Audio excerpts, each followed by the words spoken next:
keutamaan yang sangat besar. Amalan hati ini lebih utama daripada amalan badan. Insyaallah nanti kita jelaskan sedikit tentang amalan hati. Dan di sini muallif menjelaskan di antara bentuk-bentuk macam-macam ibadah itu mayoritas adalah amalan hati. Mayoritas adalah amalan hati. Jadi di antara amalan itu mislul Islam, wal iman wal ihsan dan ihsan. Dan ini telah kita jelaskan bahwasanya ini kita undurkan pembahasannya di tempatnya nanti insyaallah. Di hadis Jibril ada di matan ini. Insyaallah kita bahas tentang Islam, iman dan ihsan di tempatnya di hadis Jibril.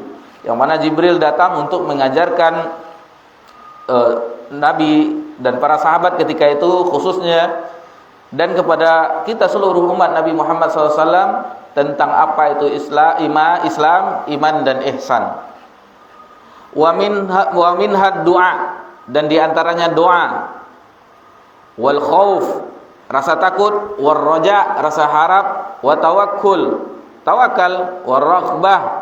Raghbah itu adalah keinginan sama dengan raja tetapi agak khusus. War rahbah, rasa takut, rasa cemas. Wal khusyu', hadirnya hati ketika salat. Wal khasyah, rasa takut juga tetapi rasa takut ini spesial, dilandasi dengan ilmu. Innama yakhsha min ibadil ulama. Rasa takut ini dilandasi dengan ilmu. Hanya saja yang takut kepadaku di antara hambaku adalah ulama, para orang ahli ilmu. Wal inabah, taubat, kembali kepada Allah Subhanahu wa taala. Wal isti'anah, meminta pertolongan. Wal isti'adah, meminta perlindungan. Wal istighatsah, yaitu meminta diselamatkan dalam keadaan sulit. Wadzab, yaitu menyembelih. Wan nadar, yaitu niat untuk melakukan sesuatu kebaikan setelah mendapatkan kebaikan.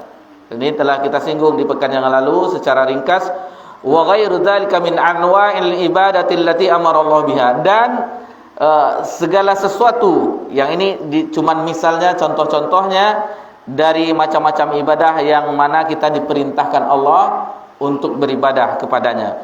Kulluha lillahi ta'ala, dan semuanya itu, seluruh ibadah itu semuanya harus lillahi ta'ala, hanya untuk Allah Subhanahu wa ta'ala. Wad dalilu qaulu ta'ala, dan dalilnya adalah firman Allah Subhanahu wa ta'ala dalam surah Al-Jin ayat 18, wa annal masajida lillahi fala tad'u ma'allahi ahada. Sesungguhnya masjid itu milik Allah, maka janganlah beribadah bersama Allah dengan sesuatu apapun di dalam masjid tersebut. Faman sarafa minha syai'an li ghairillah fahuwa musyrikun kafir. Barang siapa yang memalingkan ibadah tersebut kepada selain Allah, dia menyembah kepada selain Allah, dia meminta kepada selain Allah, dia melakukan semua ketundukan hatinya kepada selain Allah, maka dia dihukumi dengan orang yang pelaku kesyirikan, dan bahkan dihukumi dengan kafir. Dan kita telah singgung bahwa ada seseorang itu yang bisa batal Islamnya karena syahadatnya batal karena melakukan amalan tersebut. Seperti dia meminta kepada selain Allah, walaupun dia bersyahadat, akan tetapi dia meminta kepada selain Allah. Dia meminta, berdoa bukan kepada Allah, dia menyembelih bukan kepada Allah. Itu hati-hati, ada perbuatan itu yang membatalkan keislamannya. Dan ini kita pelajari supaya kita terhindar dari perbuatan yang membahayakan. Ini sangat bahaya, sangat membahayakan sekali, dan bahkan dihukum dengan kafir, orang yang menentang Allah. Kafir itu orang yang menolak perintah Allah Subhanahu wa taala, enggan dengan syariat Allah Subhanahu wa taala. Wad dalilu qaulu ta'ala, dan muallif membawakan dalilnya di dalam surah Al-Mu'minun ayat 118, wa may yad'u ma'allahi ilahan akhar, dan barang siapa yang menyembah bersama Allah ilah yang lain, la burhana lahu bihi, dan tidak ada, yang mana tidak ada hujjah dalil atas itu, fa innama hisabuhu inda rabbih, maka sesungguhnya hisabnya, perhitungannya di sisi Rabbnya. Innahu la yuflihul kafirun, sesungguhnya tidaklah beruntung selama-lamanya orang-orang kafir. tidak akan beruntung dia selama-lamanya. Orang kafir di akhirat itu tidak akan beruntung dia. Karena tempatnya telah disediakan, yaitu api yang menyala-nyala, azaban yang pedih bagi orang yang tidak patuh kepada Allah Subhanahu wa taala. Adapun orang-orang yang beriman, orang yang mengimani syariat Allah Subhanahu wa taala, menjalankannya, maka tempat kembalinya adalah tempat yang dirindu-rindukan oleh orang yang beriman. Surga yang penuh kenikmatan. Surga yang penuh kenikmatan. Jangan pernah membayangkan kenikmatan surga itu, karena kenikmatan di dalam surga itu sebagaimana dijelaskan oleh para ulama kita, yang tidak pernah terlihat oleh mata. Kenikmatan surga itu tidak pernah terlihat oleh mata, tidak pernah terdengar oleh telinga, dan tidak pernah terbesit dalam hati. Seandainya itu masih bisa kita, oh surga itu seperti ini kenikmatannya, ada bidadarinya ini, itu belum, itu masih di dalam angan-angan kita. Tetapi di surga itu kenikmatannya, ya mudah-mudahan Allah memberikan kenikmatan tersebut kepada kita, memberi hidayah petunjuk kepada kita agar menjalani syariatnya, syariat dari Allah Subhanahu wa taala, patuh kepada apa yang telah diwariskan oleh Nabi sallallahu alaihi wasallam. Baik.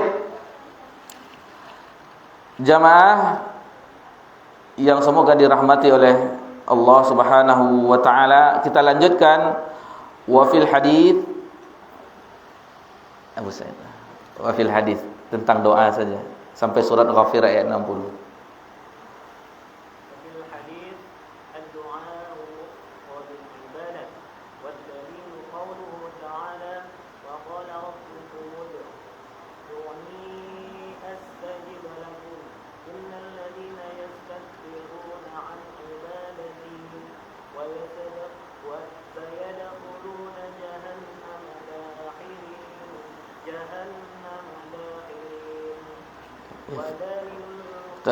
Yakfi.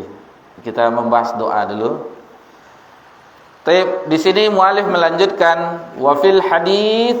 Jadi dijelaskan dalil-dalil yang tadi macam-macam ibadah disebutkan dalilnya. Sebelumnya disebutkan mislu doa, tawakal, roja dan seterusnya. Maka di sini pada bagian ini disebutkan dalil-dalilnya di dalam Al-Qur'an dan hadis Nabi sallallahu alaihi wasallam. Wa fil hadis ad-du'a'u mukhul ibadah. Doa itu otak intinya ibadah. Namun ulama ahlul hadis meneliti hadis ini sanadnya dhaif. Yang sahih ad-du'a huwal ibadah. Jadi kata-kata mukhu di situ, lafaz mukhu diteliti oleh ulama ahlul hadis bahwa lafaz itu lemah. Lafaz itu lemah. Yang sahih ad-du'a huwal ibadah. Doa itu adalah ibadah. Tetapi secara makna, walaupun hadis ini sanadnya dhaif, yang di dalam matan ini ad-du'a mukhul ibadah, doa itu inti otaknya dari ibadah, itu benar. Secara makna itu benar, akan tetapi dari segi penelitian ahli ilmu, ahli hadis, bahwa lafaz mukhu dalam hadis ini yang diriwayatkan oleh Imam Tirmizi bahwa lemah. Yang sahih kita ulangi, ad-du'a huwal ibadah. Doa itu adalah ibadah. Dan di sini muallif menjelaskan wa dalilu qaulu ta'ala, dan dalilnya adalah firman Allah Subhanahu wa taala dalam surah Ghafir. Surah Ghafir, surah Al-Mu'min. Jadi nama lain dari surah Ghafir, surah Al-Mu'min. Nanti dilihat mana nih Ghafir, enggak ada sebagian mushaf yang menulis surah Al-Mu'min, ada sebagian lagi yang menulis surah Ghafir.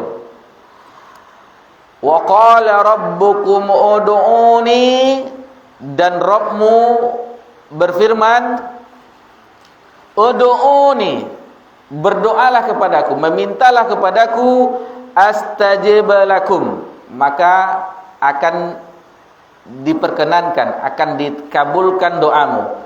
Innal ladzina yastakbiruna an ibadati, sesungguhnya orang-orang yang sombong. Jadi orang yang tidak mau berdoa kepada Allah, tidak mau beribadah kepada Allah, itu sudah diyakini tanda-tanda sombongnya hatinya. Enggan dia. Sombong Maksudnya sombong, kalau di hadis Nabi itu al-kibr batarul haqq wa ghamtun nas, yaitu menolak kebenaran dan meremehkan manusia. Itu kesombongan. Seperti yang pertama kali melakukan aba wastakbara iblis, ketika disuruh sujud kepada Adam, dia enggan, dia sombong karena dalam hatinya ada kesombongan. Dia menganggap dirinya lebih daripada Adam. Dia diciptakan dari api, sementara Adam diciptakan dari tanah. Muncul kesombongan dalam hatinya.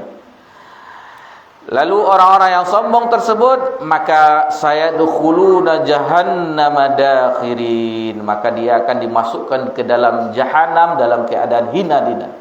Itulah keadaan orang-orang yang sombong.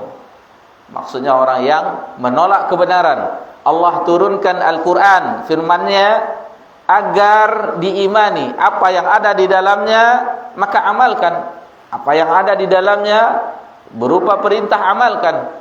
Apa yang ada di dalamnya berupa larangan, maka itu dijauhi dan ditinggalkan. Dijauhi dan ditinggalkan. Adapun tafsilnya, penjelasannya ada di dalam hadis Nabi sallallahu alaihi wasallam. Dalam hadis Nabi sallallahu alaihi wasallam. Baik, sebagaimana kita sebutkan tadi bahwasanya di contoh-contoh ibadah ini muallif menjelaskan banyak sekali contoh-contoh dalam ibadah berupa bagian-bagian, berupa macam-macam ibadah amalan hati. Sedikit sejenak kita bahas masalah hati. Ini adalah masalah pembahasan yang sangat besar. Ini masalah hati, masalah tempat waswasnya syaitan, allazi yuwaswisu fi sudurin nas. Hati kita yang diserang oleh syaitan. Dan ini apabila kuat, maka syaitan tidak bisa merayunya. Seperti sebagaimana illa ibadah, kecuali ibadah, maknanya dalam ayat itu kecuali ibadah-ibadah hamba-hambamu yang ikhlas, yang tidak bisa dibujuk rayu oleh syaitan. Salah satunya hamba-hamba Allah yang ikhlas. Amalan hati sebagaimana dijelaskan diantaranya Al-Imam Ibnu Qayyim rahimahullah taala, hati itu ibarat raja yang akan memerintahkan prajuritnya. Siapa prajuritnya? Semua anggota badan. Anggota badan adalah tentara prajurit dari rajanya. Raja itu adalah hati yang akan memerintahkan untuk mau sholat atau tidak, mau berpuasa atau tidak, mau mencuri atau tidak, mau berzina atau tidak. Yang memerintahkan adalah hati tersebut. Karena dia ada rajanya. Dia ada rajanya. Cobalah kita, seandainya kita malas-malasan, itu adalah perintah dari hati kita. Misalnya kita tidur-tiduran saja, bermalas-malasan, itu memang hati kita yang memerintahkan kita berleha-leha seperti itu. Lalu ini dijelaskan bahwa dia adalah motoriknya hati tersebut dalam hadis yang diriwayatkan oleh Imam Bukhari dan Imam Muslim muttafaqun alaih dari sahabat yang mulia Nu'man bin Bashir. Hadis yang ke-6 dalam hadis Arba'in Nawawiyah. Ya Fikri, sudah lama kita lewati ini kan, beberapa bulan yang lalu. Jadi di Rumbai kajian kita hadis matan hadis Arba'in Nawawiyah, hadis yang ke-6, di mana di awalnya inna halalan bainun, sesungguhnya yang halal itu sudah jelas, dan wal haram bainun, dan yang haram itu telah jelas. Hadis yang sangat panjang. Maka di akhirnya disebutkan dalam hadis tersebut, ala wa inna fil jasadi mudghah, ketahuilah bahwa sesungguhnya di dalam jasad itu ada segumpal daging. Apabila wa idza salahat salahal jasadu kulluh, apabila segumpal daging itu sehat, maka sehatlah seluruh jasadnya. Dan begitu juga sebaliknya, faiza fasadal jasadul kulluh, apabila segumpal daging tersebut buruk, maka buruklah, sakitlah seluruh jasad. Ala hiya qalb, ketahuilah bahwa segumpal daging itu adalah hati. Dan masalah hati, tempat berseminya iman dan takwa. Hati tempat berseminya iman dan takwa. Begitu juga tempat berseminya kekufuran, kemunafikan, kesyirikan. Tempatnya juga di hati. Yang tadi yang pertama adalah contoh-contoh kebaikan, adapun kekufuran, kemunafikan dan kesyirikan adalah contoh-contoh daripada keburukan. Nabi sallallahu alaihi wasallam bersabda di dalam hadis yang diriwayatkan oleh Imam Muslim, di mana Nabi sallallahu alaihi wasallam menunjuk ke arah dadanya 3 kali. At-taqwa huna, at-taqwa huna, taqwa huna. Takwa itu di sini, takwa itu di sini, takwa itu di sini. Di takwa itu bagian dari amalan hati. Takwa itu adalah bagian dari amalan hati. Yang mana nanti ketakwaan itu akan sama dengan keimanan, dan itu adalah pokok dari amalan hati. Iman dan takwa adalah pokok dari amalan hati, sebagaimana salat pokok dari amalan badan. Definisi keimanan kita sebutkan bahwa keimanan itu yaitu sesuatu yang harus kita yakini di dalam hati. Sesuatu yang harus kita yakini dalam hati. Jadi tasdiqu fil janan wa qawlu bil lisan, dan diucapkan dengan lisan, wal amalu bil arkan, dan diamalkan dengan anggota badan. Dan dimensikan oleh ulama bahwasanya ada tambahan bahwa iman itu yazidu bi ta'atir rahman, akan bertambah jika taat kepada Ar-Rahman, maksudnya kepada yang Maha Pemurah, kepada Maha Pengasih, kepada Allah Subhanahu wa taala. Wa yankus bi ta'ati syaitan, dan dia akan berkurang jika taat kepada syaitan. Itulah keimanan. Diyakini dalam hati, diucapkan dengan lisan, dan diamalkan dengan anggota badan. Itulah keimanan. Kita ambil contoh orang beriman yang kita definisikan tadi. Orang munafik dia mengucapkan dengan lisannya, mengamalkan dengan anggota badannya, tetapi tidak meyakini dalam hatinya. Orang munafik. Di zaman Nabi sallallahu alaihi wasallam, bukankah mereka di saf Nabi sallallahu alaihi wasallam yang terdepan?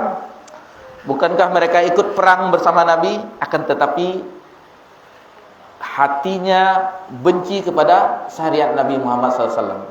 Itu periode Madinah, ketika di Madinah.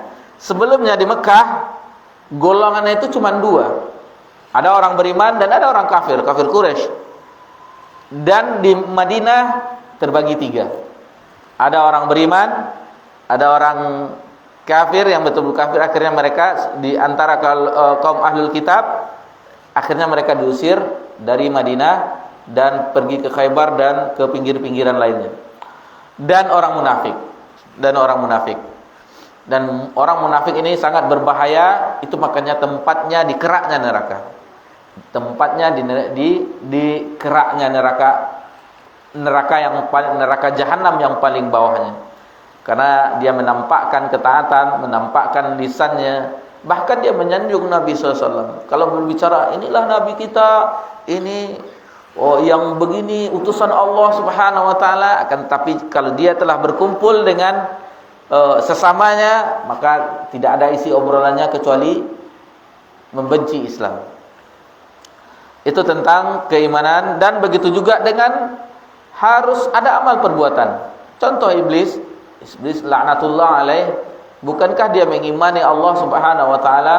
Bukankah lisannya dia mengagungkan Allah Subhanahu wa ta'ala? Ya Rabbi, wahai Rabbku, undurkanlah waktuku. Istilahnya dia ingin hidup sampai hari kiamat.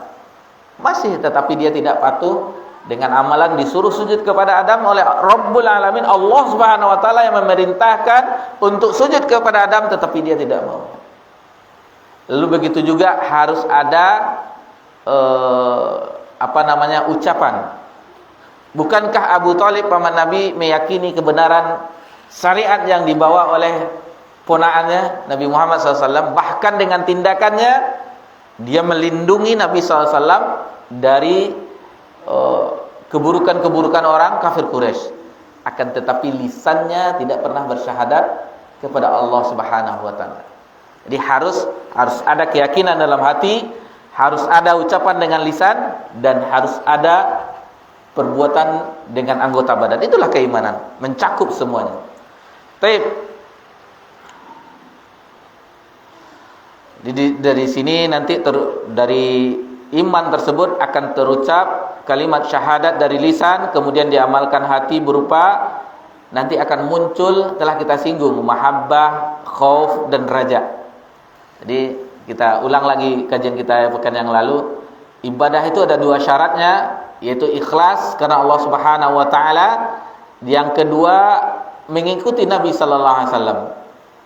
Ikhlas karena Allah Subhanahu wa taala yang pertama, yang kedua harus mengikuti Nabi sallallahu alaihi wasallam. Adapun rukunnya, ini yang kita sebutkan di sini, rukunnya pertama sempurnanya mahabbah, kecintaan kepada Allah Subhanahu wa taala, sempurnanya raja. Raja maksudnya rasa harap kepada Allah Subhanahu wa taala, dan sempurnanya khauf, rasa takut kepada Allah Subhanahu wa taala. Dengan itulah tiga rukun itu kita mengibadahi kepada Allah Subhanahu wa taala. Ibadah kita tegakkan dengan rasa cinta kepada Allah Subhanahu wa taala. Kalau sudah cinta itu tidak ada berat lagi. Tidak ada berat amalan itu. Kalau sudah ada rasa khauf, yaitu kita takut kepada Allah Subhanahu wa taala, takut dengan azabnya di akhirat, takut dengan azab kubur, takut dengan fitnah-fitnah yang senantiasa melanda kaum muslimin, bergelombang, fitnah yang sekarang, fitnah harta, fitnah wanita, yang segala macamnya. Lalu rasa harap, kita berharap pahala dari Allah Subhanahu wa taala, kita berharap masuk surga, kita berharap masuk ke dalam surga. Itulah rukun ibadah yang alhamdulillah kita telah jelaskan di pekan yang lalu. Karena ini di sini ada berupa amalan hati, berupa mahabbah, khauf, dan raja. Lalu lisan itu akan bergerak berzikir kepada Allah Subhanahu wa taala, dan lisan itu akan rindu atau senantiasa membaca firman Allah Subhanahu wa taala, membaca tilawah, membaca Al-Qur'anul Karim. Sebagaimana dijelaskan oleh Utsman bin Affan radhiyallahu anhu, hati yang bersih dia tidak akan pernah bosan dengan Al-Qur'an. Hati yang bersih tidak akan pernah bosan dengan Al-Qur'an Karim, senantiasa membaca Al-Qur'anul Karim. Jadi anggota badan bersujud dan ruku' serta amal-amal saleh yang lainnya, yang itulah yang telah kita sebutkan tadi, bahwasanya semuanya amalan hati itu akan tercermin dengan anggota amalan lisan dan amalan anggota badannya akan nampak. Sekarang ada pula bahwa wanita harus menggunakan hijab yang sempurna. Dalilnya ini dalam surah Al-Ahzab ayat 59. Kita katakan seperti itu kan? Yang penting kan hati. Ada pula itu, ini hujah. Ini hati-hati, talbis iblis. Iblis yang menguasai, yang memujuk seperti ini. Harus ada, berarti ada ayat yang memerintahkan untuk menutup aurat bagi wanita, menjulurkan jilbabnya sehingga menutupi dadanya, maka amalkan. Konsekuensinya amalkan. Jadi amalan hati itu akan mencerminkan amalan badan. Jangan cuman berdalih, bukan berdalil, ini berdalih. Karena berdalil, wa dalilu qaulu ta'ala, firman Allah Subhanahu wa taala, dan hadisnya berdalih. Harus kita pisahkan. Banyak kaum muslimin yang berdalih, bukan berdalil. Berdalih. Jadi dia berdalih bahwasanya yang penting kan hati. Kadang jilbabnya lebar, jilbabnya, lisannya seperti itu juga, begini. Itu kan kita tidak mentang-mentang sudah menutup aurat dengan sempurna, itu tidak menandakan maksum. Karena setiap Bani Adam itu bersalah. Mungkin dia dari segi ini dia ada kelebihan, dari segi ini dia ada kekurangannya. Itu makanya kita belajar, senantiasa belajar, hadir di majelis ilmu, supaya ada perubahan pada diri kita. Ada perubahan pada diri kita, menjauhi apa-apa yang dilarang oleh Allah, dan menambah ketaatan kita, ketundukan kita kepada Allah Subhanahu wa taala. Itulah kenikmatan hidup seorang hamba apabila dia telah menggapai ketundukan itu dalam ibadahnya, maka dia merasakan lapangnya dada tersebut, lapangnya kebahagiaan hati yang tidak dimiliki oleh orang-orang kafir atau orang non muslim yang tidak beribadah kepada Allah. Walaupun hartanya dia setiap saat liburan ke luar negeri, setiap saat membooking penerbangan ke Bandara Gusti Ngurah Rai ke Denpasar untuk liburan, itu kebahagiaan semu. Akan tetapi kebahagiaan orang beriman di dalam sujudnya, di dalam ruku'nya, di dalam bacaan-bacaan lisannya memuji Allah. Subhana rabbiyal a'la, subhana rabbiyal azim. Itulah kebahagiaan seorang hamba yang beriman kepada Allah Subhanahu wa taala. Jadi amalan hati tempatnya di hati. Yang paling tinggi adalah tauhid. Amalan hati yang paling tinggi adalah tauhid dan iman. Sebagaimana kita sebutkan tadi, adapun untuk anggota badan, amalan yang paling tinggi adalah salat. Untuk anggota badan, amalan yang paling pokok adalah salat. Bahkan ulama berbeda terhadap orang yang meninggalkan salat. Ada yang mengatakan keluar dari Islam, orang yang sengaja meninggalkan salat keluar dari Islam. Ada yang mengatakan tidak. Kan tetapi pendapat yang lebih kuat, di dalam hatinya dia meyakini salat itu tidak wajib. Dia meyakini salat fardu itu subuh, zuhur, asar, maghrib itu tidak wajib. Itu dia jatuh kepada kekafiran. Akan tetapi masih ada dia meyakini itu salat itu wajib, tetapi dia malas-malasan.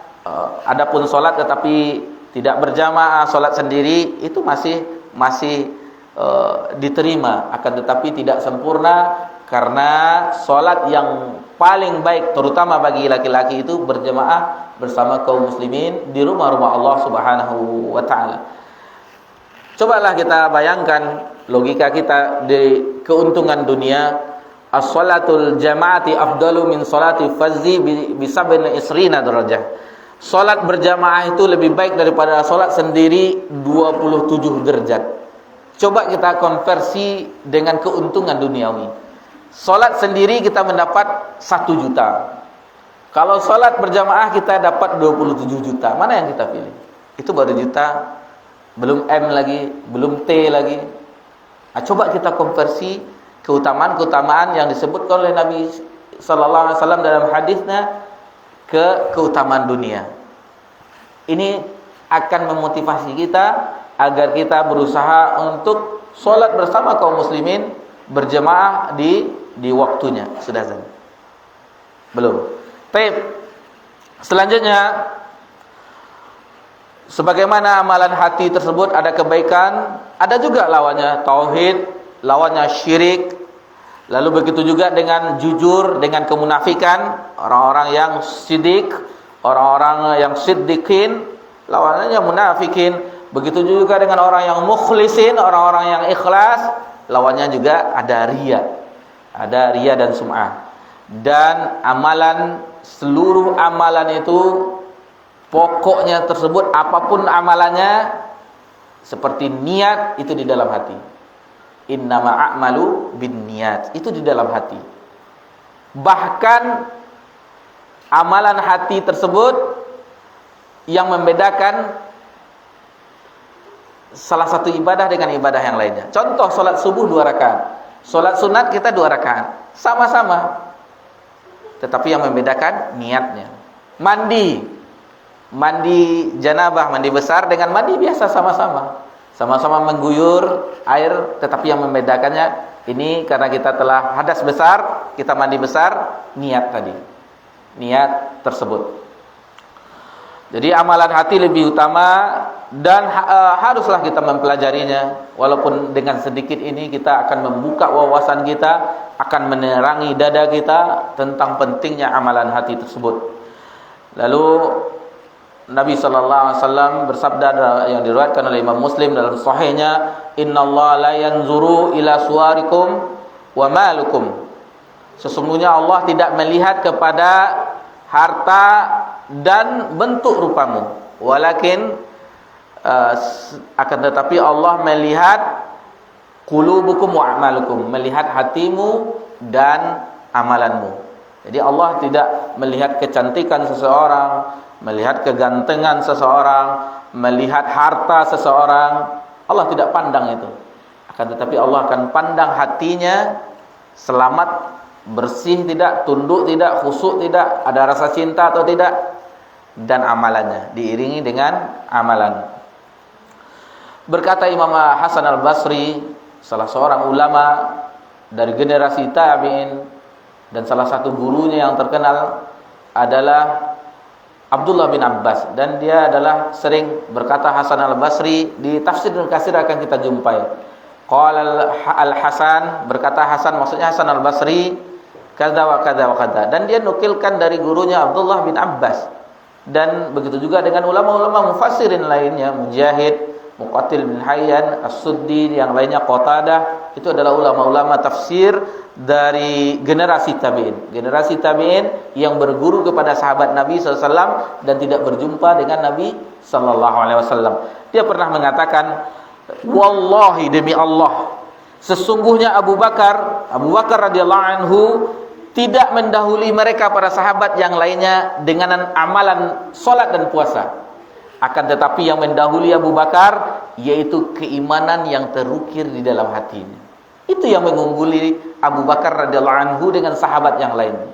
Tidak, Nabi Abu Bakar tidak mengungguli dengan puasa, dengan salat. Sama, mereka semua salat, mereka semua sedekah, mereka para sahabat gigih mereka, tamak mereka dengan kebaikan dan takut dengan dosa. Takut dengan dosa. Sebagaimana kita pernah singgung di kajian kita ini, takutnya mereka orang terdahulu dengan dosa, seolah-olah gunung akan menimpa mereka. Khawatir mereka dengan dosa mereka. Sementara kita dengan dosa ibarat lalat yang hinggap, kita tepis saja dengan tangan kita. Alangkah kita meremehkan dosa. Mereka dengan dosa itu, alangkah takutnya. Bagaimana nanti berjumpa dengan Allah di yaumil mahsyar, akan diminta pertanggungjawabannya. Dan Abu Bakar, sebagaimana dikatakan oleh Abu Bakar, tidak mendahului mereka para sahabat yang lainnya dengan ibadah-ibadah tersebut. Akan tetapi keimanan yang terukir dalam hati Abu Bakar. Dan tentang As-Siddiq, gelarnya telah kita bahas di ketika peristiwa Isra Mi'raj di 2 pekan yang lalu kalau tidak salah. Jadi secara umum dari sini kita pahami bahwasanya para sahabat itu tidak mengungguli kita dari apa? Al-Qur'an yang dibaca oleh para sahabat, kita membacanya juga. Kita membaca. Salat yang mereka kerjakan, kita mengerjakan salat juga. Ibadah puasa yang mereka kerjakan, ibadah haji, umrah, bersedekah, zakat, semua amalan mereka para sahabat yang berguru dengan Nabi SAW kita amalkan juga. Kan tetapi keimanan mereka yang terukir dalam hati mereka, itu yang mengalahkan kita. Itu yang mengalahkan kita. Kita kan banyak analisa, berimpak nanti besok bayar UKT anak, nanti SPP anak, habis uang nanti. Bangun pula masjid ini, misalnya satu masjid, nanti berkurang saldo kita, kurang nolnya 1, masih ada pertimbangan. Sementara mereka kalau berinfak, Abu Bakar itu seluruh hartanya diinfakkan di jalan Allah. Umar bin Khattab separuh hartanya. Jadi keimanan itu yang tidak bisa kita tandingi dengan para sahabat. Kita tidak bisa menandingi mereka dengan masalah keimanan. Itulah yang mengungguli mereka. Sehingga salah satu keutamaan Abu Bakar, bahwasanya kata Nabi sallallahu alaihi wasallam, imannya satu orang Abu Bakar di wazan yang satu ditimbang dengan wazan yang lain, seluruh umat Nabi sallallahu alaihi wasallam masih berat timbangan keimanan Abu Bakar radhiyallahu anhu. Lalu hati tersebut, atau kita azan dululah. Nanti insyaallah setelah azan kita lanjutkan insyaallah. Baik.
Alhamdulillahirabbil alamin.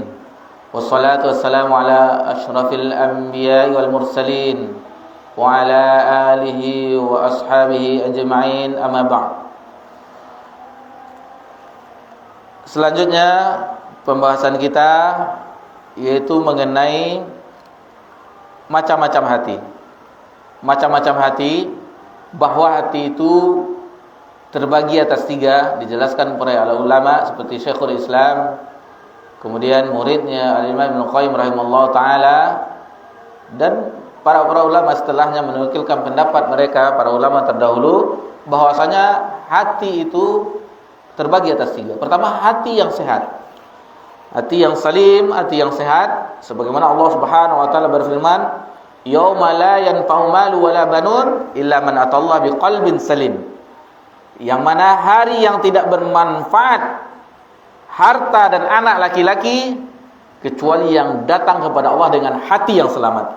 Hati yang selamat dari kesyirikan, hati yang selamat dari kemunafikan, hati yang selamat dari kesombongan, hati yang selamat dari penyakit-penyakit lainnya. Itulah hati yang selamat, yang ketika dia berjumpa dengan Allah, itulah yang akan membuatnya selamat di akhirat kelak. Hati yang selamat dari kotoran-kotoran hati, penyakit-penyakit hati lainnya.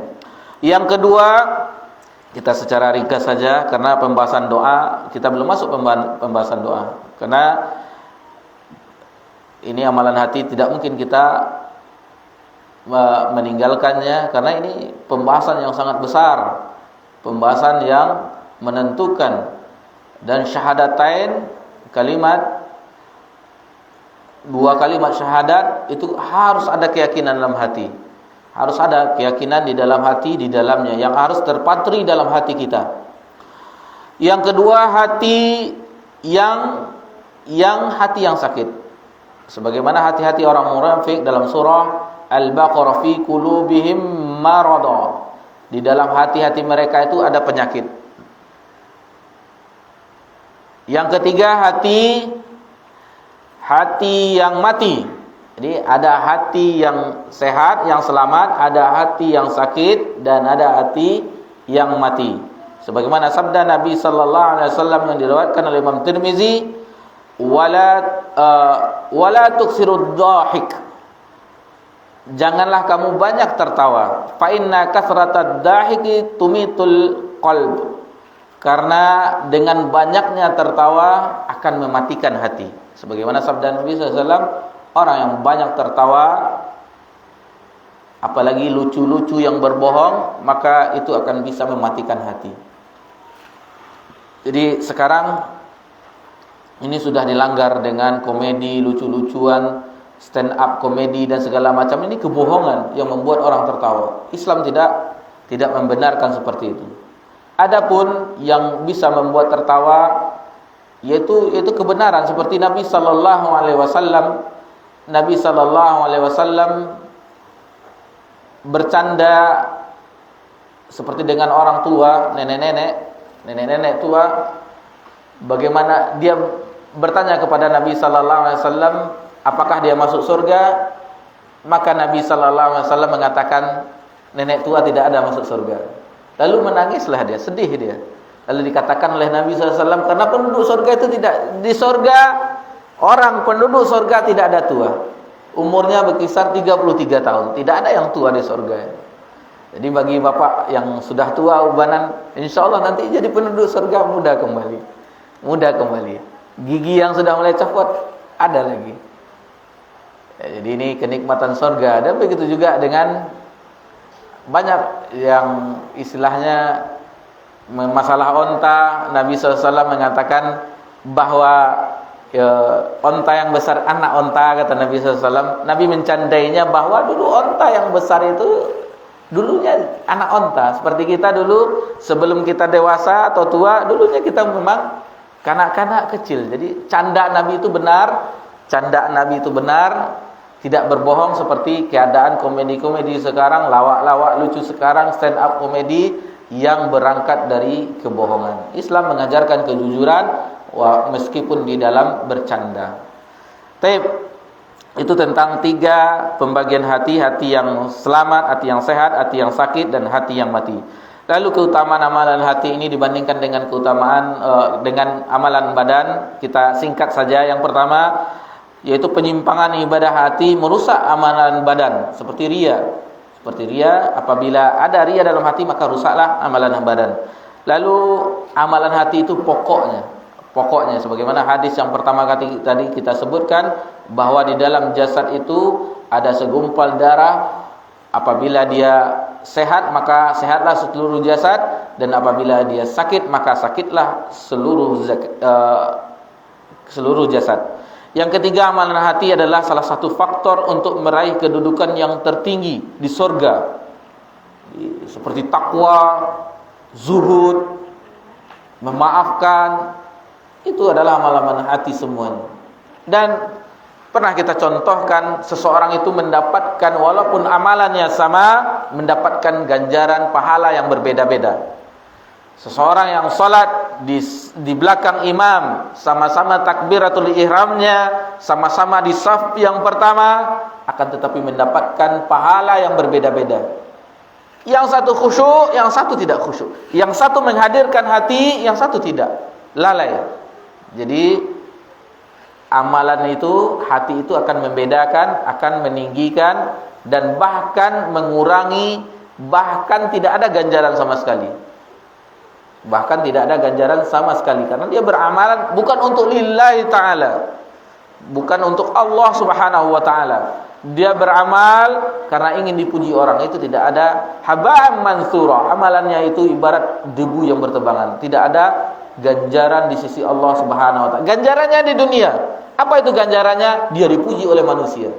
Oh, si fulan adalah orang baik, si fulana adalah orang yang berbakti, si fulan begini, dermawan, segala macamnya. Dia telah mendapat ganjarannya di dunia. Akan tetapi di sisi Allah tidak ada nilainya sama sekali. Yang keempat, amalan hati lebih berat dan sulit daripada anggota badan. Sebagaimana ungkapan ulama terdahulu Ibnul Munqadir rahimallahu ta'ala mengatakan, aku berusaha sekuat tenagaku. Aku berusaha sekuat tenagaku untuk memperbaiki jiwaku, untuk memperbaiki hatiku selama 40 tahun. Jadi dia berusaha untuk memperbaiki jiwa hatinya selama 40 tahun. Sampai akhirnya aku lurus. Sampai akhirnya aku istiqomah. Dan ungkapan seperti ini, seperti ulama yang lainnya, bahwasanya dia memang memecut dirinya, jiwanya. Aku berusaha 20 tahun untuk memaksa jiwaku untuk beribadah. 20 tahun lagi aku paksakan lagi, berarti 40 tahun, dan setelahnya aku baru merasakan kenikmatan beribadah. Jadi buah hasilnya itu bukan sehari 2 hari untuk memperbaiki amalan hati. Puluhan tahun para ulama memperbaiki jiwa dan hatinya, sehingga hati itu kokoh, hati itu kuat, hati itu betul-betul bersarang keimanan itu, tauhid yang kokoh di dalam hati tersebut. Yang kelima, amalan hati buahnya lebih indah. Buah dari amalan hati itu lebih indah, seperti mahabbah. Mahabbah, rasa cinta kepada Allah subhanahu wa ta'ala yang tumbuh kepada hati kita, itu adalah buah yang indah, sangat indah sekali. Kecintaan kepada Allah subhanahu wa ta'ala, itulah buah yang manis. buah yang manis dari keimanan. Jadi keimanan itu ada manisnya. Salah satunya buktinya adalah rasa cinta kepada Allah Subhanahu wa taala. Manisnya iman, lezatnya iman tersebut apabila seseorang telah merasakan kecintaan kepada Allah Subhanahu wa taala. Dan ini bukan sehari dua hari kita menggapainya, butuh latihan sepanjang hayat kita. Yang keenam, amalan hati pahalanya lebih besar. Berkata Abu Darda radhiyallahu anhu, tafakkur sesaat lebih utama, lebih baik daripada solat malam. Tafakkur, inna fi khalqis samawati wal ardi la ayatin li ulil albab la'allakum tatafakkarun. Mengenai orang-orang yang bertafakkur, orang yang memikirkan ilmu, tentu memikirkan ilmu tentang ciptaan Allah Subhanahu wa taala, keagungan Allah Subhanahu wa taala, kata Abu Darda radhiyallahu anhu, itu lebih baik daripada salat malam. Selanjutnya, amalan hati dapat melipat gandakan, mengurangi dan bahkan menghilangkan pahala ibadah. Seperti khusyuk.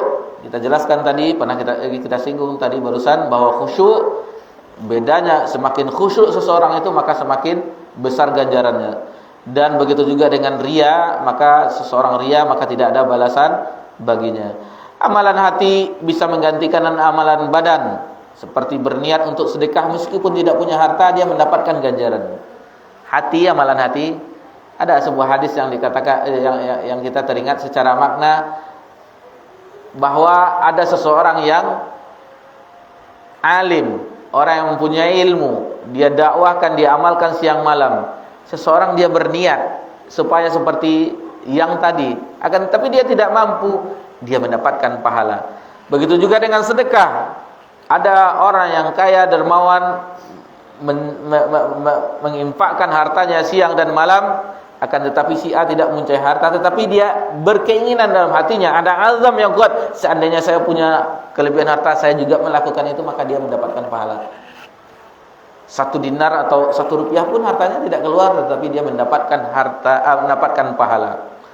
Teringat kita kisah, dan kisah ini pernah dibawakan oleh Ustazuna Abu Fatih Arman Halim Naro rahimahullah ta'ala, kalau tidak salah itu tahun 2006 atau dan masih ada di filenya Roja itu masih ada tentang sahabat yang mulia Ulbah bin Zaid. Bagaimana sahabat ini tidak mempunyai harta. Semua orang, sebagaimana kita sebutkan, kita ketahui Abu Bakar dengan seluruh hartanya, Umar dengan separuhnya, yang lainnya bahkan ada yang 1 mud kurma untuk berinfak di jalan Allah Subhanahu wa taala. Sementara sahabat ini miskin. Apa yang mau diinfakkan? Lalu di malam harinya setelah salat qiyamul lail dan witir, diangkatnya tangannya tinggi-tinggi kepada Allah Subhanahu wa taala. Doa, ini nanti insyaallah kita bahas sebentar tentang doa ini. Lalu dia berdoa kepada Allah Subhanahu wa taala, ya Allah, sesungguhnya dengan kalimat-kalimat yang indah menundukkan diri, kepatuhan kepada Allah, merendahkan diri kepada Allah Subhanahu wa taala. Jadi dia menginfakkan kehormatannya. Jadi dia infakkan kehormatannya, apapun yang dibilang orang terhadap dirinya maka dia infakkan, tidak masalah baginya. Setelah sholat subuh, maka Nabi SAW ada infak yang diterima oleh Allah Subhanahu wa taala, dan dia sedikit pun tidak terbetik dalam hatinya bahwa dia yang akan disebut oleh Nabi SAW. Setelah Nabi mengatakan, menyebut nama beliau, melayang jiwanya, alangkah bahagianya, dan tidak ada yang keluar dari matanya melainkan mengalir air mata kebahagiaan bahwa ibadahnya, infaknya tadi malam berupa kehormatannya, dihalalkannya untuk kepada saudaranya, maka itulah yang diterima oleh Allah Subhanahu wa taala. Itu tidak akan bisa kita dapatkan melakukan dari jiwa yang bersih, jiwa yang hanif, jiwa yang betul-betul yakin dengan ganjaran Allah Subhanahu wa taala. Lalu selanjutnya, pahala amalan hati itu tidak ada batas. Seperti sabar itu tidak ada batasannya sekarang. Banyak sekali pahala dari kesabaran itu. Bi ghairi hisab, tanpa hisab pahala ganjaran dari sabar.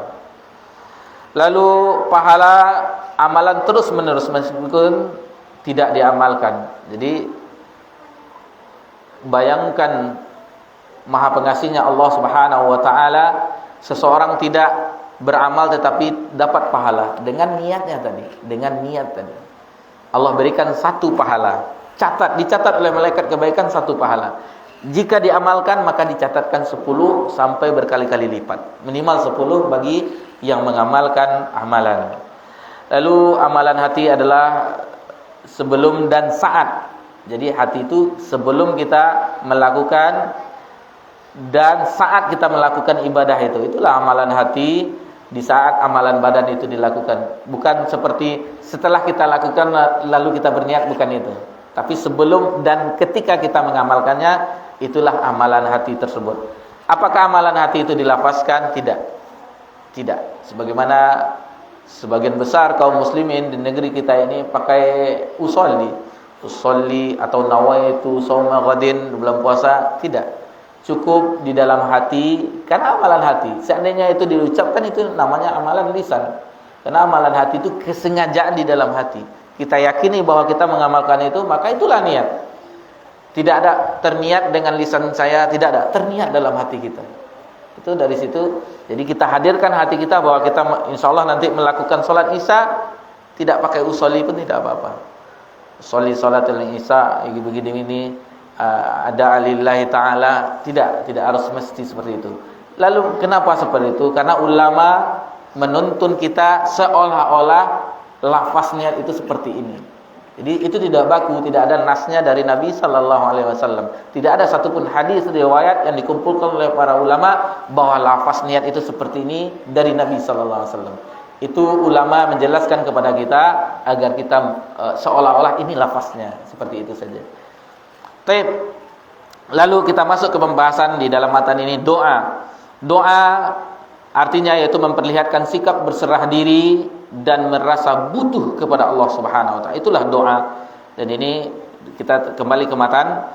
Doa adalah ibadah yang paling mulia sebagaimana hadis yang diriwayatkan oleh Imam Tirmizi. Kita agak cepat saja.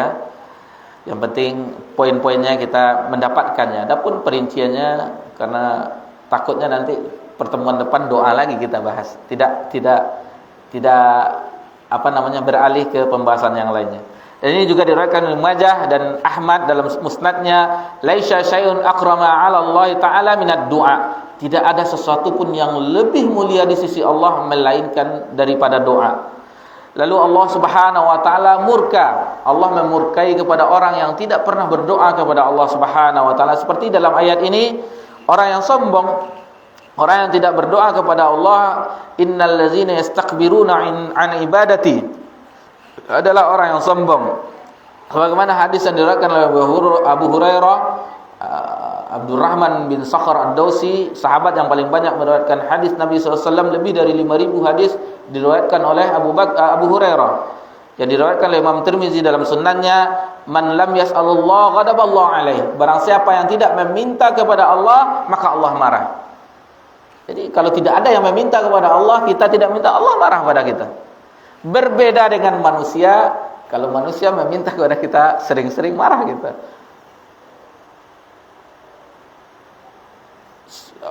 Patang baru kan itu. Patang baru akinilah tibulus ya. Baru minggu patang acok-acokan kayak gitu.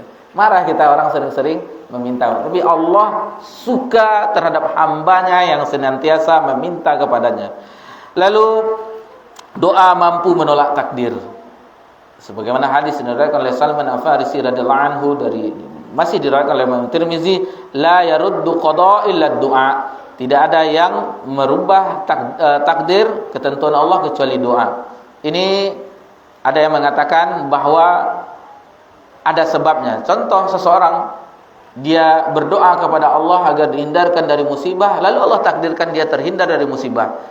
Dia tidak berdoa kepada Allah agar tidak dihindari oleh musibah, akhirnya dia kena musibah. Seperti lafaz zikir pagi, zikir petang, itu ada dikisahkan oleh salah satu periwayatnya, bismillahirrahmanirrahim la yadurru syai'in apa? Bismillahirrahmanirrahim la yadurru ma'asmihu syai'in wa huwa samiul alim. Itu. La yadurru ma, kadang-kadang kalau disebut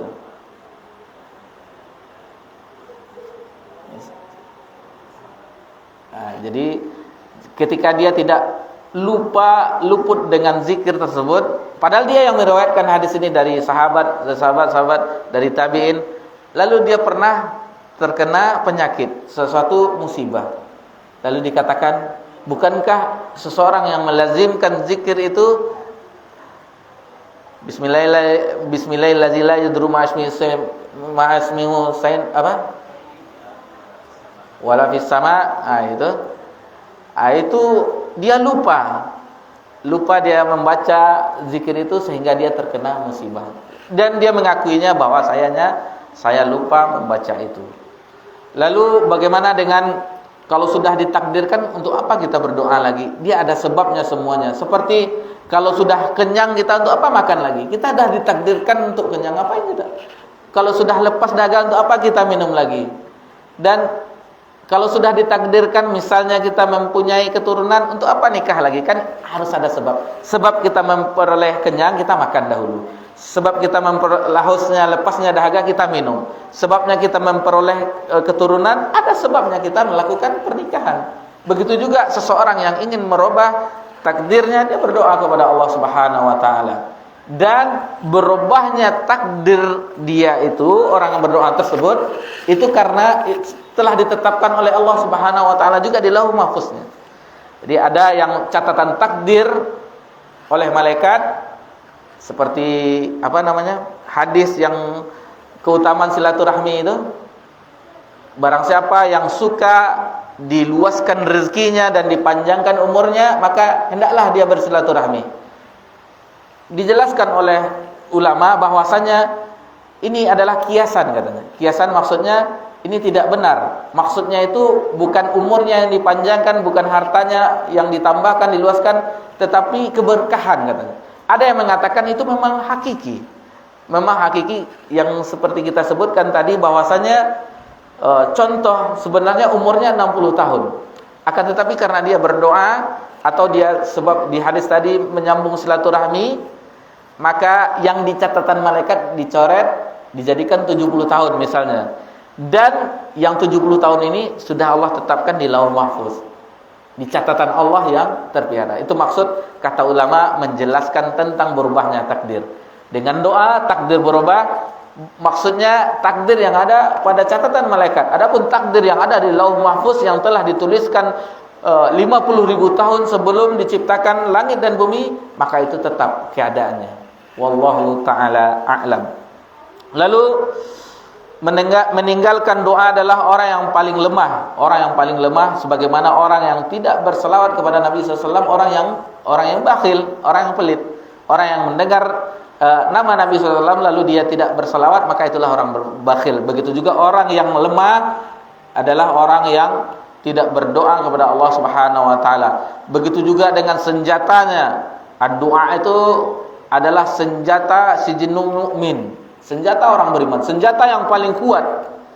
Bukankah Nabi sallallahu alaihi wasallam di malam ketika terjadi perang Badar, di mana jumlah kaum muslimin ketika itu 300 orang lebih kurang, dan orang-orang kafir Quraisy berjumlah 1000 orang lebih, bukankah Nabi berdoa kepada Allah Subhanahu wa taala, "Ya Allah, seandainya tidak Engkau menangkan kami dengan pujian-pujian sebelumnya, dengan pujian yang indah, pujian Nabi SAW kepada Rabb-Nya, seandainya tidak Engkau menangkan kami ya Allah dengan doa yang betul-betul kepada Allah Subhanahu wa taala, maka tidak ada satupun yang beribadah kepadamu di permukaan bumi ini."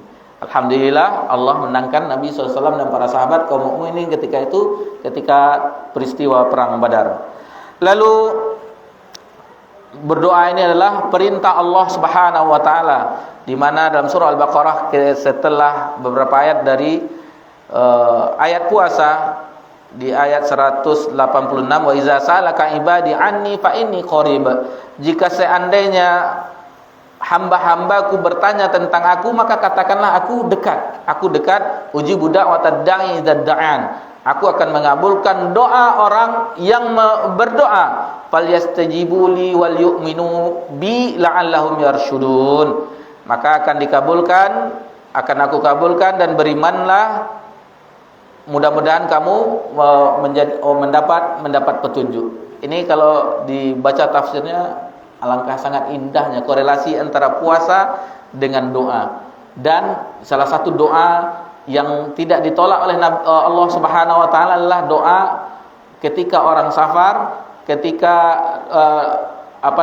terzolimi. Dan hati-hati, Nabi mewanti-wanti kita, mengingatkan kita agar berhati-hati dengan doa orang yang terzolimi. Karena mazlumun, istilahnya doa orang yang terzolimi itu tidak ada hijab antara yang berdoa dengan Allah Subhanahu wa taala, tidak ada pembatasnya. Begitu juga dengan doa seorang tua kepada anaknya, itu doanya mustajab. Orang berpuasa, ketika berpuasa doanya juga mustajab. Wallahu taala a'lam. Adapun doa dijelaskan oleh para ulama kita, yaitu ada doa permohonan, ya, doa permohonan di mana seseorang meminta sesuatu hajat kepada Allah Subhanahu wa taala.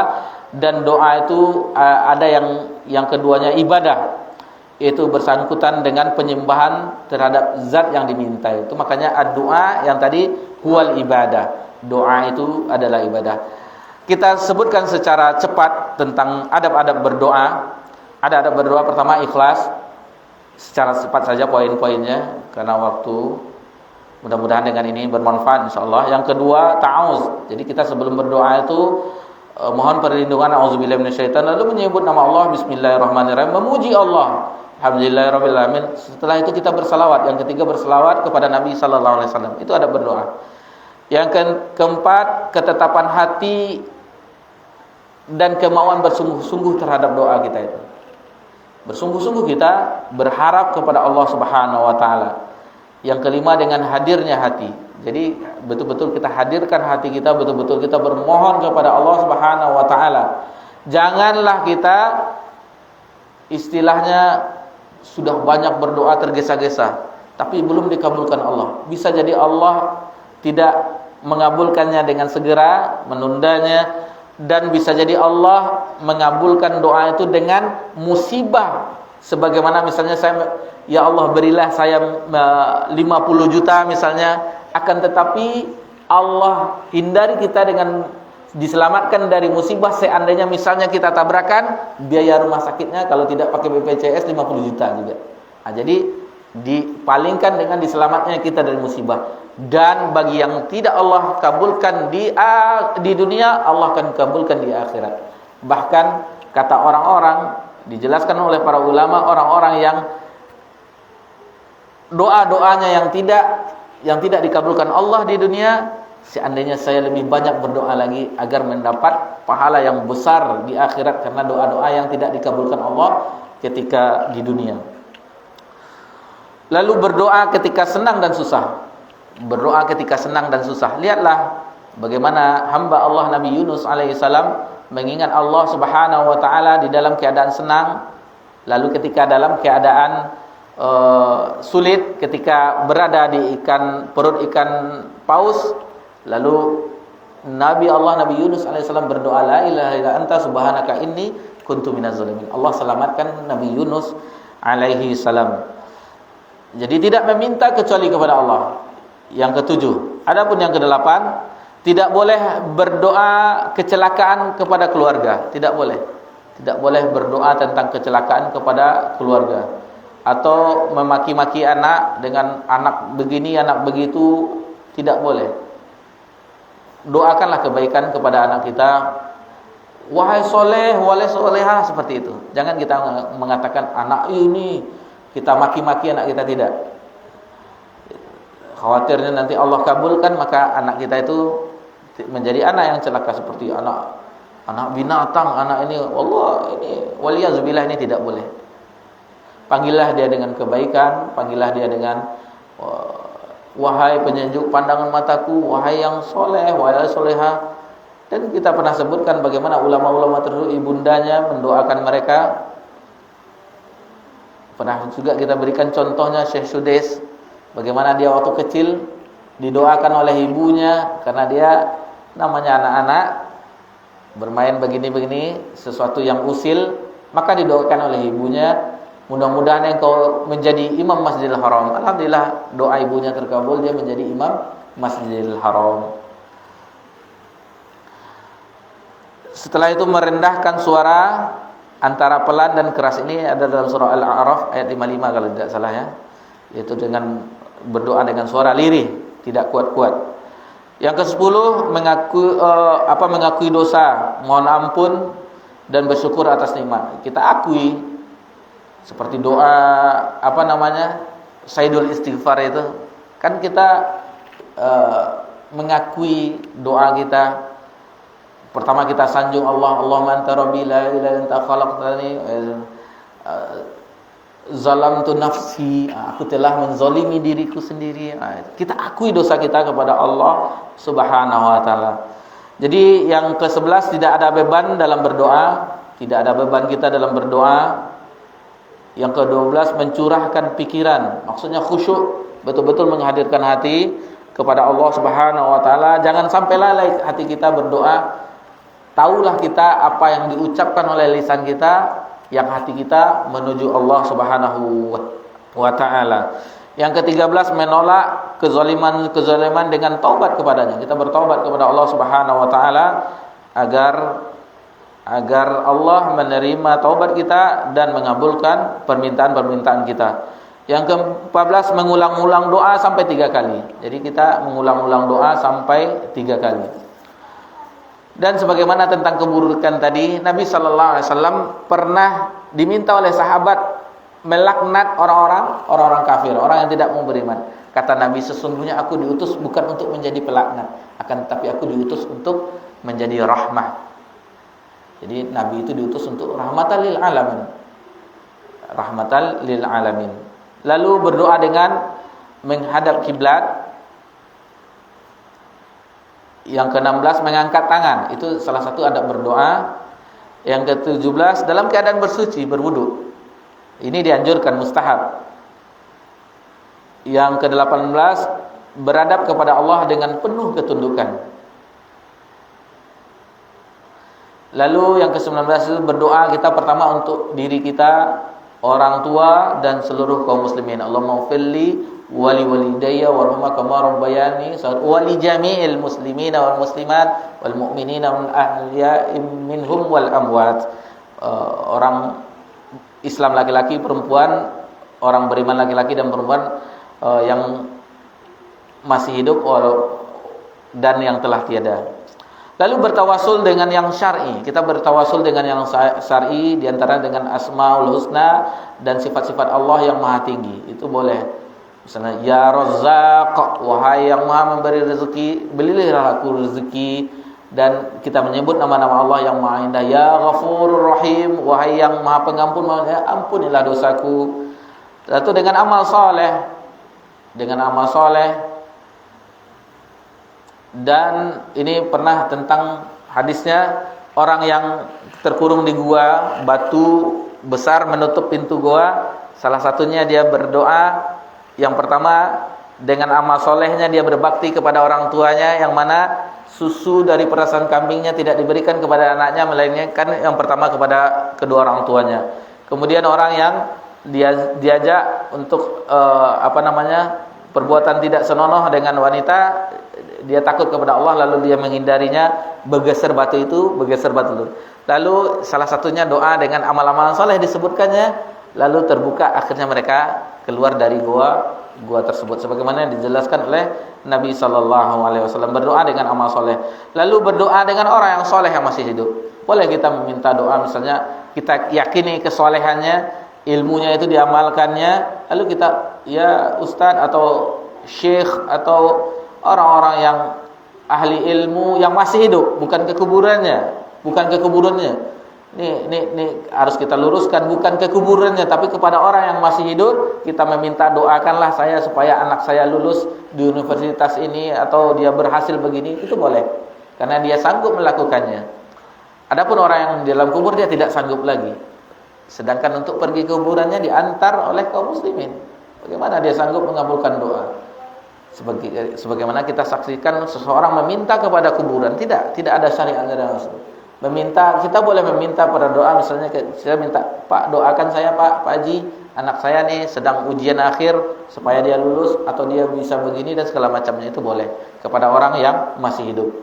Lalu kita menjaga keadaan makanan, minuman dan perkara harus diperoleh dari yang halal.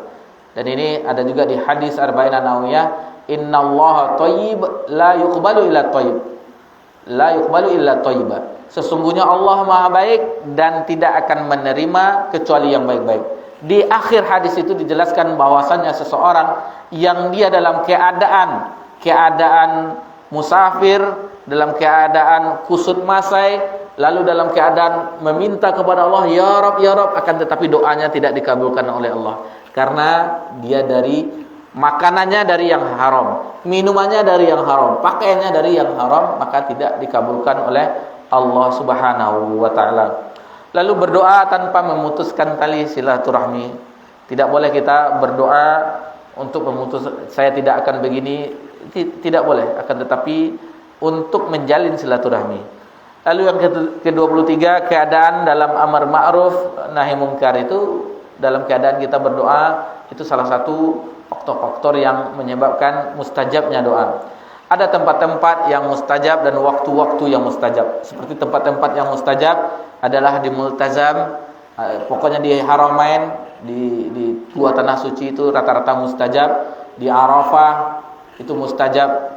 Dan adapun waktu-waktu sepertiga malam terakhir itu antara azan dan iqamah. Dan lalu seandainya kita perhatikan mana yang lebih banyak waktu mustajab daripada tempat mustajab. Kenapa? Ya memang kalau kita perhatikan waktu mustajab lebih banyak daripada tempat mustajab, karena itulah maha pemurahnya Allah. Tidak semua orang sanggup menunaikan haji atau umrah ke Mekah atau mengunjungi Masjid Nabawi, tidak sanggup, tidak semua yang sanggup. Tetapi waktu-waktu sepertiga malam terakhir tanpa kita membayar store ke ke biro, ke travel haji umrah, kita masih bisa di rumah-rumah kita, di antara azan iqamah di masjid-masjid di tanah air kita. Itulah kemurahan, kemahamurahan Allah Subhanahu wa taala. Seandainya kita pikirkan ini, Masya Allah, banyak nikmat Allah. Jadi nikmat Allah itu, kita kembali lagi ke awal tadi, bukan berupa kalau uang berapalah, 1 miliar 2 miliar bisa kita hitung. Tetapi nikmat Allah itu, wa in ta'uddu ni'matallah la tuhsuha. Seandainya kamu menghitung nikmat Allah, niscaya kamu tidak sanggup untuk menghitungnya. Banyak sekali nikmat Allah Subhanahu wa taala, bukan berupa harta benda saja. Nikmat anak yang soleh itu nikmat, Masya Allah. Istri yang solehah itu nikmat. Banyak sekali teman-teman yang soleh, yang solehah itu nikmat, Masya Allah. Banyak sekali Allah gerakkan hati kita untuk beribadah kepadanya, itu nikmat. Dan masih banyak lagi kisah-kisah bagaimana seseorang berdoa, orang berdoa, kisah nyata kita pernah baca, dan ini nyata di Timur Tengah. Ada seorang bapak yang dia koma selama 15 tahun. Mungkin pernah ada yang baca, 15 tahun koma. Anaknya, yang anak perempuannya sampai hafizah, sampai hafal Quran, berdoa kepada Allah Subhanahu wa taala setelah 15 tahun dengan doa anaknya yang sudah beranjak remaja, akhirnya diselamatkan bapaknya yang 15 tahun koma. Itu doa. Jadi jangan pernah kita menyepelekan doa ini. Ad-du'a huwal ibadah. Doa itu ibadah kepada Allah Subhanahu wa taala. Jangan pernah kita menyepelekan. Dan kita akhiri kajian kita dengan ungkapan Al-Faruq Amirul Mukminin Umar bin Khattab radhiyallahu anhu. Yang istilahnya kata Umar bin Khattab radhiyallahu anhu, yang aku permasalahkan bukannya dikabulkannya doaku oleh Allah Subhanahu wa taala. Bukannya itu yang aku permasalahkan. Permasalahan adalah keinginan diriku untuk berdoa kepada Allah Subhanahu wa taala. Bagaimana aku senantiasa berdoa kepada Allah Subhanahu wa taala. Bukan pengabulan doa yang dipermasalahkan, akan tetapi keinginan diri seorang Umar untuk berdoa meminta kepada Allah Subhanahu wa taala. Itulah pembahasan kita di antara contoh ibadah-ibadah yang ada di matan ini tentang doa. Sebenarnya ini adalah suatu pembahasan yang sangat panjang, akan tetapi dengan poin-poin tadi dan beberapa penjelasan yang singkat itu, mudah-mudahan ini memotivasi kita doa kebaikan. Doakan seluruh kebaikan, doakan negeri kita ini alangkah banyaknya doa yang mendapatkan miliaran-miliaran pahala. Seperti doa tadi, wali jami'il muslimin wal muslimat wal mu'minina wal mu'minat al ahya min muhab. Seluruh orang kita doakan, yang hidup dan yang telah tiada kita doakan. Alangkah banyaknya. Dan doa ini sebagaimana dia hadir dengan kejujuran hati. Karena ghaib, maksudnya ghaib, dia mendoakan seseorang yang tanpa pengetahuannya, melainkan malaikat juga mendoakan. Dia seperti itu juga, dia seperti itu. Jadi kita mendoakan saudara kita tanpa sepengetahuannya, maka malaikat pun mendoakan kita, kamu seperti itu juga, kamu seperti itu. Jangan kita pernah. Dan ini salah satu kisah, ada kisah orang sudah mengenal pengajian, lalu bagaimana penentangannya. Ada seorang beradik kakak dan ada seorang suami terhadap istrinya. Ini memang kisah nyata, bagaimana si abang menentang adiknya yang telah mengenal pengajian, dibantahnya. Akhirnya sang adik mendoakannya siang malam. Alhamdulillah abang ini ikut dalam pengajian. Begitu juga dengan suami. Ini kisah nyata, bukan kita buat-buat.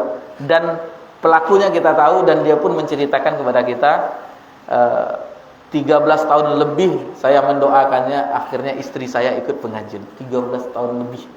Saya biarkan saja dia begitu, akhirnya dengan berjalannya waktu, berubah jilbabnya, akhirnya dia hadir ke pengajian. Alhamdulillah. Jadi jangan pernah remehkan berdoa. Kita ingat ungkapan Umar, bukan permasalahannya pengabulan doa itu oleh Allah Subhanahu wa taala, akan tetapi keinginan kita berdoa kepada Allah Subhanahu wa taala. Subhanakallahumma bika asyhadu an la ilaha illa anta astaghfiruka wa atubu ilaik. Wassalamu ala nabi Muhammad sallallahu alaihi wasallam wa alihi washabbihi ajmain walhamdulillahi rabbil alamin. Wassalamu alaikum warahmatullahi wabarakatuh.